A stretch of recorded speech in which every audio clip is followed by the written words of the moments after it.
Okay, yes.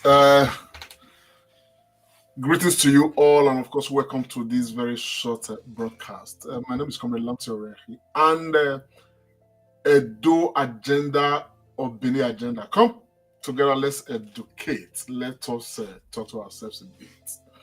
Yes, in the course of this broadcast, I probably going to navigate between English and Edo language so that I really want to talk to Edo State people, particularly the Benins, with these broadcasts. Abla, if you join, please help share this broadcast because we just want, I want to share a perspective on this subject. The reason is because somehow this matter of agenda, Edo agenda or Bini agenda, it don't gain traction. And a lot of people don't talk about and somehow, some people don't even make huge noise about say come 2028, the next governor of Edo State must be a Benima. People don't invent out some sort of frustration with the government of Bewolo. And so many, talk plenty. It does still reach level where we say, man, I don't still get discussion on this subject with a couple of persons here and there. I just thought the subject itself is very interesting. 2028 now the next governorship election, and I find it a bit nauseating. It's very difficult for me to really comprehend that somehow, or probably never even do 1 year. A lot of campaign don't they, go on about his government. Some people have, don't they seriously they accuse the governor of being tribalistic and many talk, and all of that. So when I get perspective about this, I like the idea of an agenda, except that I don't really firmly agree with the campaign where a lot of people they campaign on this particular matter, and I'm going to try to put all of these things in perspective so that maybe we understand where the matter they come from. First, let's establish Okpebholo currently is the governor of Edo State. He's less than a year now in office. I still do think, honestly, that it is too early to pass judgment on Okpebholo's government. I still do think that it is too early to just begin to talk, say, the man is not doing well or the man is doing well or this and that. I think that, in my own opinion, very strongly, make we look at matters when the government of Okpebholo they do one after the other and judge the matters on the merit of each matter, not to just blanket. There's already a blanket where they don't spread around the governor, which I think is not fair, to be honest. I think we should allow the man the latitude.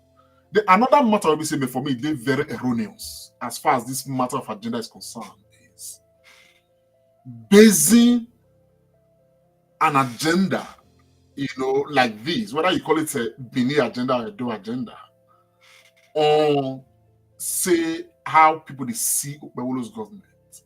And from what I've captured so far, a lot of the people when they make these speculations, they are not making the speculations, in the interest of Edo State or even in the interest of Benin.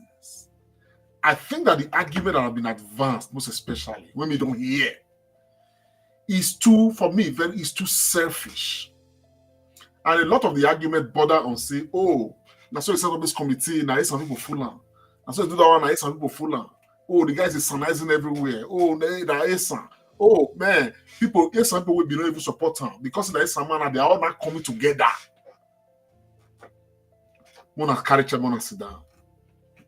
I like to speak with us, with very strong sense of fairness. This is not Edo State. Edo State gets very many different tribes when they're inside. Bini is there. That's why I put a map there. The Asakos them there. Asan day. Even inside, we can't get them affirming their own one. They still inside this matter. Some of these people said they never even, if not by way of sharing formula, they never even test waiting the government seats. Say they want to become governor. Like people like, we never produced any on one governor in the history of Edo State. We never did. We never produced any affirming governor in the history of Edo State. So at the end of the day, it becomes a bit, misdirected, I would say, misguided, if we sustain this argument. Because somehow when this matter will start like this, along the line before 2028, believe me, it will take very firm root, because the advocacy right now, underground, for Bini agenda, is very high. And the advocacy now to wrestle power from the current governor of Edo State to where? To say the next governor has to be an Edo State, a Bini man. I think that itself is a huge problem. The reason why the subject itself is a huge problem based on the way people carry it. I like the idea, Bini agenda, Edo agenda. I like the idea, but not in the context within which is being cooked currently. The context of wrestling power is highly misguided. As a matter of fact, that we are even having a discussion of this subject, for me, it is very inconveniencing, because I actually do believe very strongly, say, it does not really matter where person come from, provided that the state is progressing and is under the leadership of somebody who will say, what they do. I think that is most important, because this whole issue of saying, now this one turn and the other one turn, the other one turn, it is landing us, not just Edo State, the whole of Nigeria, in where we don't even know where we go. Because at the end of the day, people will be saying, may not get goodwill, you don't get good mind, you don't get the people's interest at heart. They are the people majorly being produced. And issue of competence and all of those other things, they will sideline them to chase the idea of now my turn or not the other one turn. Because for 2028, a lot of other people did for those states, they get valid right to claim saying that they are turn. Which is why this turn by turn matter is not a good foundation for us. Now, that said, there's no way I'm not going to mention somebody like Obaseki for inside this broadcast. The reason is because Obaseki is the immediate past governor of Edo State. And Obaseki is a Benin man. Now, before Obaseki, we've had Lucky Benin a Benin man in this Edo State, govern Edo State, for 8 years. And later we now had, Osare may come very distinctly. The court can remove her. Oshomole can enter. We had Oshomole for 8 years. Oshomole now brought us Obaseki. We had Obaseki for 8 years. And now we are having Okpebholo right now. Now let's speak some facts to ourselves. Particularly, we call ourselves the Benins. I think that one of the major problems that we would only suffer the come for a while is that we don't get honest leader. We'll be seeing at the rally point of the Benins. Some things in the last election shocked me. May I show now? This not Edo State map. If you look at my Edo South, now the Benin majorly there. Okay. The entire population of Edo State, Edo South population alone, Edo North and Edo Central, not even reach Edo South alone. You understand? If you combine Edo North and Edo Central. That is the Esan and the Esako and all of the others. Population-wise, they not many reach Edo South, where the Bini is there. But the current election that brought Governor Bewolo as the governor of Edo State currently made Edo South like non-existent. Edo South did not determine saying now Bewolo will become governor of Edo State.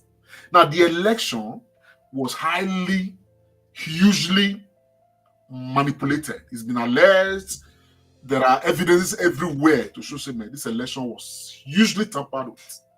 At the end of the day, it was Edo North under the tutelage of Adams Oshomole, based on the manipulation, that gave the power of governor to Ukbewolo. So the population when Edo South gets in the course of this process was useless. Now let me tell you, may I shock you now? What it be named? Adams Oshomole did not go to the collation center to go and rig the election, or to go and change results, or to go and do anything. The majority of the people, when they on the field to tamper with the election, right from when the polling starts, to steal ballot boxes, to intimidate people, to do all these things, to pave way for the emergence of Ukbewolo today. Now the Benis, the same Edo South people, now they be the bullies them when they be say all of these politicians them be used to achieve their selfish aim. Because if we want to talk about any agenda at all, there is the need for us to decolonize our minds. Now, if you look at Edo State, I take us back a little bit. Ukbewolo is a student of Tony Aneni. He virtually, he don't talk about him. He grew up under Aneni. When Aneni was alive, under what it be named President, Olusegun Obasanjo, Aneni was as a matter of fact, at the time, Aneni was like the de facto vice president of Nigeria. He was like the second in command to Olusegun Obasanjo. And we could see, okay, how and what Aneni did to elevate the Esan people. At a point in time, it was almost a done deal. I don't even know what happened. Aneni was to make Ogbesia the governor of Edo State. Aneni was so powerful that every federal appointment, not Esan person, Aneni was the leader of the Esan people. Aneni was the leader. Aneni projected the Esans. Now, there were a number of Benis too that were actually around the corridors, equally benefiting, from Aneni individually and all of that. Aneni played that kind of politics where, in his time, without that, the Esan people were most relevant in Edo State. He was a leader. Whether his leadership was selfish or his leadership, encapsulated the interests of all of those state people, well, that's a matter that people can actually, have opinions about. But Aneni stood as a stand-up figure that the Esan people could rally around. Whether they like him or, whether he was well-liked or not, but it was a rallying point. And this Ukbewolo was one of those, boy of Aneni at the time, which for me suggests that the agenda of Ukbewolo, of Aneni, may not be far-fetched if we start to look at the agenda of Ukbewolo. Now, do I say it is bad? No, not at all. I'm not here to condemn Ukbewolo at all. You understand? Whatever agenda Ukbewolo has, as people don't point out, oh, this one is sanizing, is this, the man has a right to do whatever he has to do. But right now, he needs to do what he needs to do as a governor of the state. My interest in Ukbewolo is, and I'm not the digress, I'm just trying to put this one. Even if people don't like, make it use some people to flood everywhere. But if Edo State is progressing under that arrangement, all our roles are fixed, employment increase, cost of living reduced, Edo State become a mini mega city under Okpebholo, using the competent ASAM people to achieve this, he will have my support. He will. He will have my support.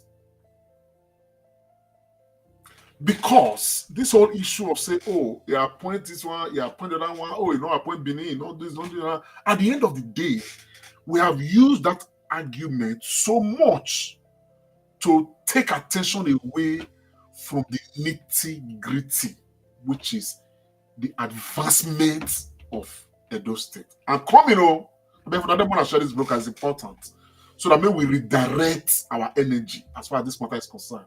I'm interested in this matter, Edo agenda or Bini agenda, but I'm going to tell you where are they interested in. Now, that's a nanny.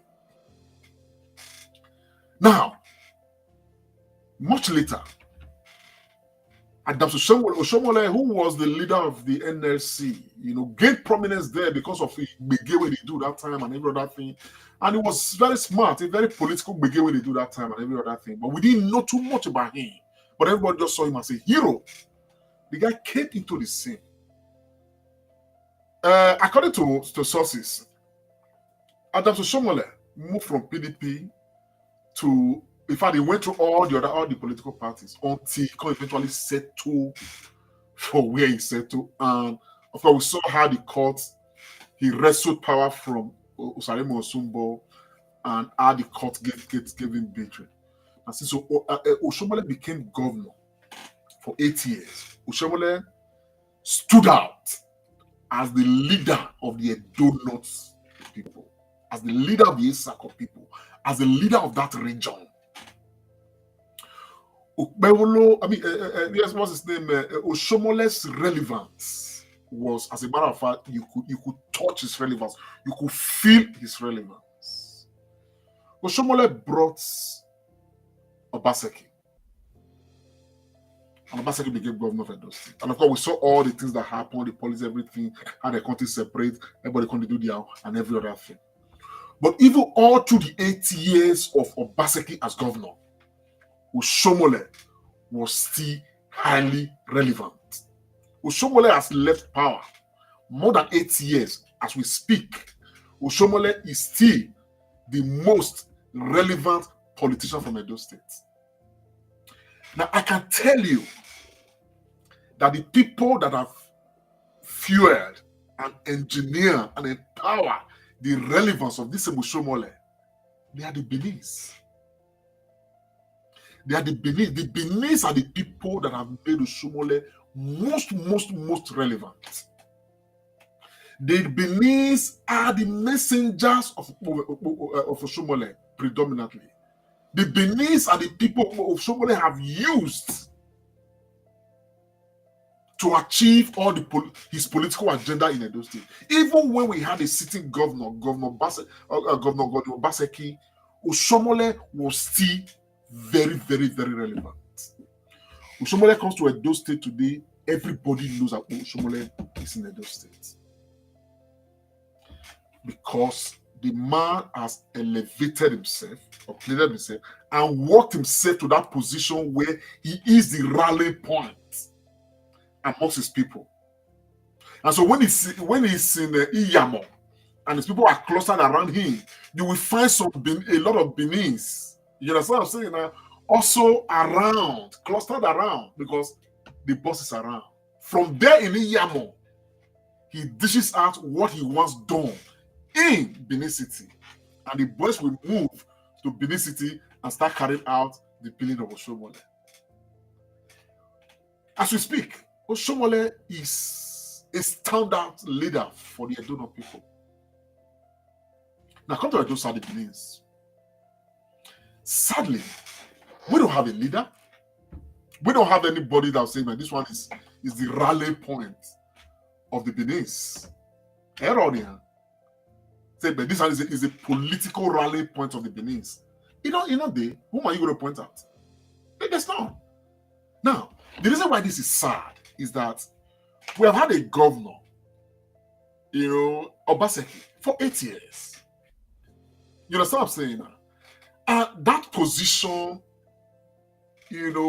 is powerful enough for you to comport yourself and, of course, work yourself to that position where you become the rallying point. Now, sad to say, I don't even know, I can't measure this.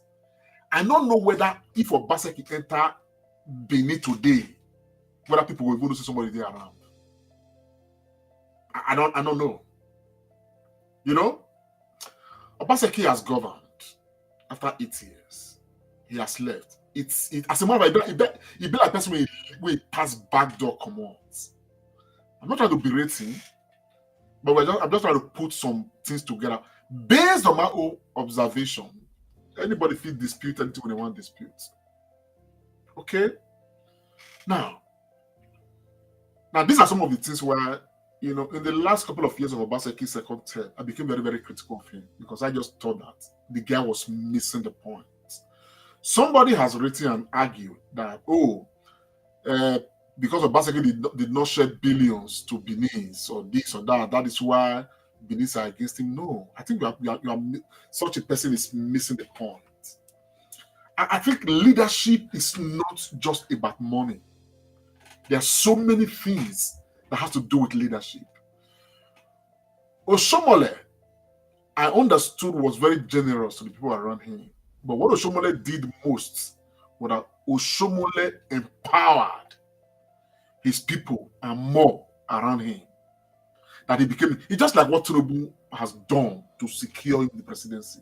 Tinubu is not president today because he started his journey in 2023. Tinubu's journey to become president of Nigeria started from even before he became governor of Lagos. And when he was governor of Lagos, he used the office to build that capacity by positioning people in strategic places. That's what Tinubu did. And in turn, those people became very, very relevant. When it was time for him to aspire to become president, he had a lot of people. Even those people he has empowered have become leaders themselves that have empowered others. But he had a vision. He had an agenda. So when people were being empowered, I'm making you to go and serve in the board of NDDC. You are not just going there to serve yourself. This is the agenda. At some point, we are going to learn to, govern Nigeria. And for us to govern Nigeria, you must also raise your own boys using the office that we have pushed you into. And so when that one is raising his own boys into his NDDC board, or as the case may be, he is transmitting the same agenda to the boys he's raising. And those ones directly and indirectly understand that the leader at the apogee, the very person at the top of this agenda, is Bola Ahmed Tinubu. So it's like a pyramid. Bola is standing there. He has made Sanwo-Olu the governor. Sanwo-Olu has named some commissioners that Bola Ahmed Tinubu may not have direct personal distinct to, but they all know that as long as they are loyal to Sanwo-Olu, they are also loyal to Bola Ahmed Tinubu. That's a pyramid. And that is what Oshomole has been doing in Edo State. Some of the boys that are directly loyal to Oshomole, they have equally groomed boys. Those boys they have groomed don't even have direct relationship with Oshomole, but they know that the leader, at the head of the pyramid is Oshomole. Now, Obaseki probably did not understand, or probably was too elitist to understand. Now, to make matter worse, I must drag this in a bit. To make matter worse, because we are very peculiar as far as Edo State is concerned, in that we have what's it called, a cultural authority, that is highly revered in the in the palace of the mountain. And so when we now have a governor who's also a Bini person, you would expect that governor, understanding who we are and where we are coming from, will foster a proper relationship between the cultural institution and, of course, the governmental institution. so that everybody will be elevated, knowing the agenda. Now, I'll come to talk about the agenda. I never talk about the agenda because the agenda is what we make of it. Now, on that broadcast, let me now go back to something that some people may know. If you are there, share this broadcast. If you are too young to understand, share it to your mommy and your daddy. They would understand this. Now, before Nigeria had independence, we had a lot of movement here and there. We had NCNC, Action Group. There were lots of political formations that led the nationalist program. Attorney Nahore, man from Edo State, was one of those who first moved a motion for self-government, in Nigeria to give us Nigeria's independence, back in the day. I mean, it's very, very popular. But there was something, and I'm going to say this, and I'm saying it without missing words. Nigeria is a multi-ethnic society. But when you hear of Hausa, you hear of Fulanis, you hear of this, you hear of that, you hear of that, I can tell you without missing words that the most powerful ethnic group in Nigeria today is Yoruba. The Yorubas are the most powerful. It is not because Bola Ahmed Tinubu is present currently. No, it's not. The Yorubas are the most powerful. And the reason why they are the most powerful is because they are the most educated set in Nigeria. Now, many of you may not even understand or know how this came about. Do you know that the leader of the Yoruba, group, the Yoruba race back in the day, was Awolowo? Awolowo did something, which today will continue to make Yorubas most relevant in Nigeria. Awolowo provided a universal framework of education for the Yorubas. He ensured that the Yorubas went to school. He made education free. As a matter of fact, made basic education compulsory. That empowerment was not to be benefited in the time of Awolowo. It was to be benefited even 20 years after. But it was going to be a lifetime of benefit for the generations way after Awolowo. The man saw that for his people to be relevant in this Nigeria, he must provide a foundation. And that foundation that he sought out was education. He saw the power of education. And he said, we cannot be selfish about this. Everybody, as far as it's a Yoruba person, should have access to basic education. Now, if you zero forward a bit, when Ali became governor, Ali had that inkling himself. And Ali, one of the things that we most credit Ali for was what he did with education. When Ali provided free education for the whole of Benin State, they had another arrangement to ensure that the Esan people at the time benefited from that arrangement massively. So, at the time, in this same Nigeria, when opportunity came to Edo State, to defund Benin State as the case may be, the opportunities came meeting the Esan people prepared, because many of them had benefited from at least free education policy. They have in turn sponsored a lot of other their offspring, their friends, and everybody. You understand what I'm saying now? So when the opportunity came, they were prepared to grab the opportunity because they were educated. That for me is the most sacrosanct agenda that anybody can have. And unfortunately, I go back to Governor Obaseki. Obaseki, everybody saw it now, in his time. I mean, it is sad. It's of bitter taste to be, referring to some of these things. You understand what I'm saying? Obaseki became the holiest person in the room. And somehow he waved everybody away. I had issues with, most people and all of that. And I thought that he was occupying an office where he should have been able to harness everybody and push them towards his own agenda, no matter what it is. Because he's governor, he would have been respected that much and obeyed and followed that much. Provided that agenda would be for the overall interest of the state. And what's all of the interest of the state? The interest of everybody in the state. So that he will not be the lone star. He should have had so many other stars all around him, but he would be the one who everybody clustered around. Unfortunately, Obaseki became a lone star. And therefore, when people like Oshomole came after 8 years of leaving office, they had more followers than Obaseki, who was sat as the governor of Edo State.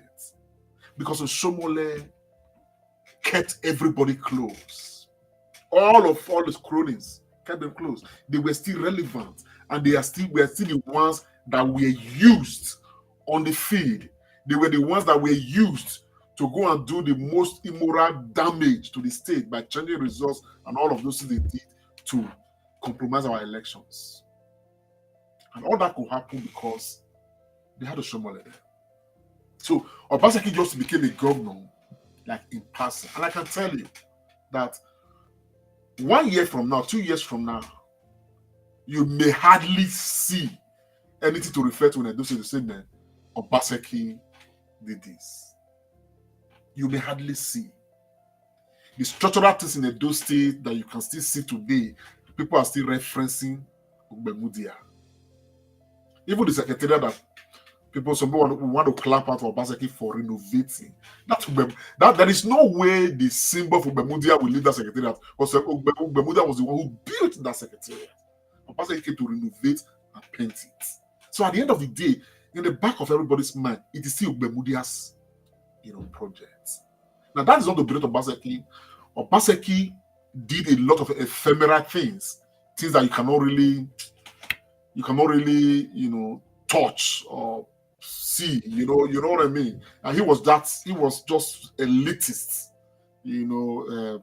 computer hub, all of those kind of things. He made huge investment in some of those things, but now they appear non-existent, and all of that. But that is for Obaseki. So because Obaseki now left, and the way he governed the state, many people may not even understand.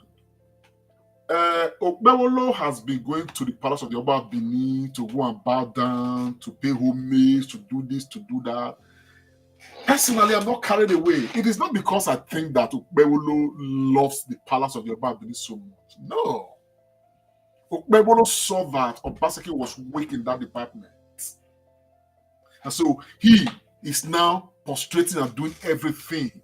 But the more he does that, the more he waters down the value of Obaseki, who, didn't have, an expected good relationship with the palace. And if the son of the soil could not even recognize and, of course, respect our own cultural institution, for which we all have respect for, and Esama, is not doing this, somehow it devalues the market of Obaseki more before a lot of the people in the kingdom. And of course, when all of those issues of some chiefs coming up to come and do some very despicable things, and Obaseki was sat as governor, only for Okpebholo to come and quash all of those things, again, it was a huge demarketing for Obaseki, which therefore meant that Obaseki has no local standing whatsoever right now to stand to say he's a leader of the Edo South people, of the Bini people. It's not. So to that extent, there's a huge vacuum right now in the Edo South. And that vacuum is, one, a vacuum of no leadership. Two, a vacuum of lack of awareness. Because a lot of the people right now you see moving around talking here and there, yapping here and there, say hey sir.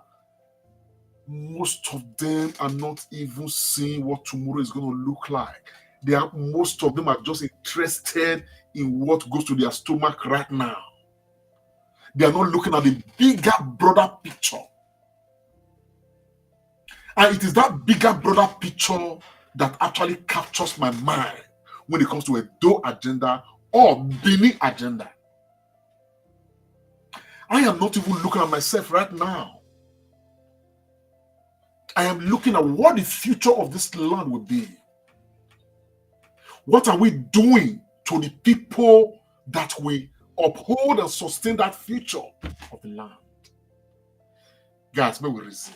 Are you guys aware? I don't know whether I want to know that as we speak, we have too many still out of school children in Edo State. Emoneye school from Edo South. I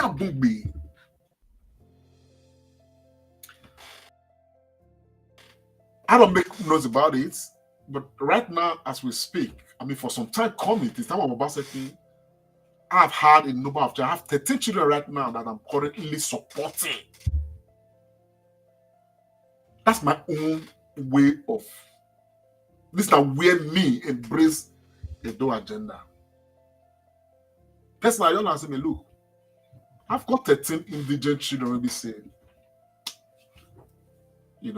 at school, once it starts now, we don't try to put things together to support them, to make sure they are sustained in school.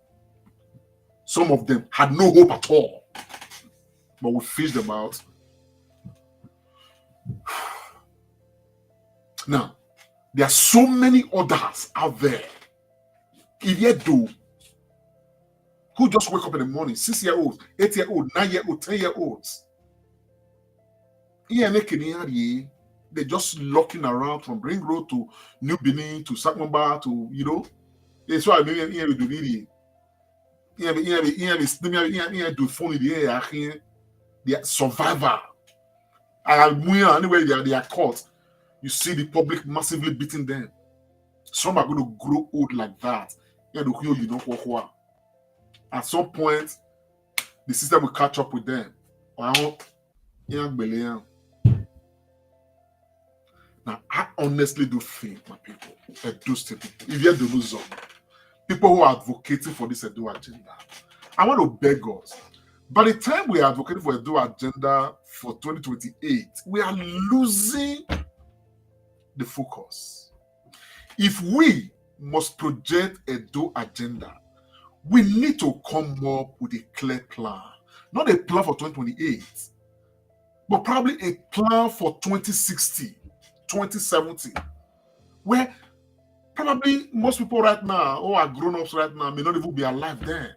But looking at the children who are being born now, the 2-year-old, the 5-year-old, the 10-year-olds, Emoneye is going to look, let us see it as an agenda to ensure that there is no child born in Edo South, there is no Benin son born that should not go to school. Now, where we harness everything with God to ensure that we take out all the out-of-school children from the streets and put them in school and sow that seed for the future of Edo State. That would be a more durable agenda. That would be an agenda that nobody will ever be forgotten for. Because by the time we give such empowerment, there are children who are smart, But if you come out and say, look, for every child, we over here donate that want to study professional courses like medicine, we have sponsorship for them. Now say, this one is a bursary for children. Any of our Benin child, particularly those that are indigent, no certain way succeed on the admission to study medicine anywhere in the university for the 4 years, we will sponsor that child. But that child must also understand where this sponsorship is coming as part of the programs of the Bini agenda movement. So they themselves are finishing there, they know that they owe it a lot to equally ensure that where he really my fear, we keep pushing it really. Because by the time we look at ourselves and look at our generation, look at 2028, and we are now selfishly, but we'll put on back. If this is of you, so we are not going to go for Bini agenda, then we are missing it altogether. We are missing it altogether. We cannot have an agenda that will just be laced around political masturbation just now. At the end of the day, you ask yourself, what have they done? In what way have they advanced the collective cause of the people? So, if you don't know Zomo, even one last Fernando, look, I like the idea or agenda, and I said that where the content of the Maonima preach it's way out of line. I think that when it comes to 2028 election, not coming governorship, I think we should even look at the entire political framework right now. But I'm not sure we are happy with what we are seeing already. The way the elections are taking place, the way they are getting the results, they just did by elections right now. And it's not the right way about. I've investigated some things. No. The culture we have right now is too toxic. I think that if we are able to contribute to, empowering the younger generation, there are so many indigent people. They must have this game more at school. Children wake up in the morning, they are hawking. Yet though, they are hawking all around the streets. Apparently, we are going to have children that are being born today. 15 years time, 20 years time, illiterate, because you're in school. I think that if people can come up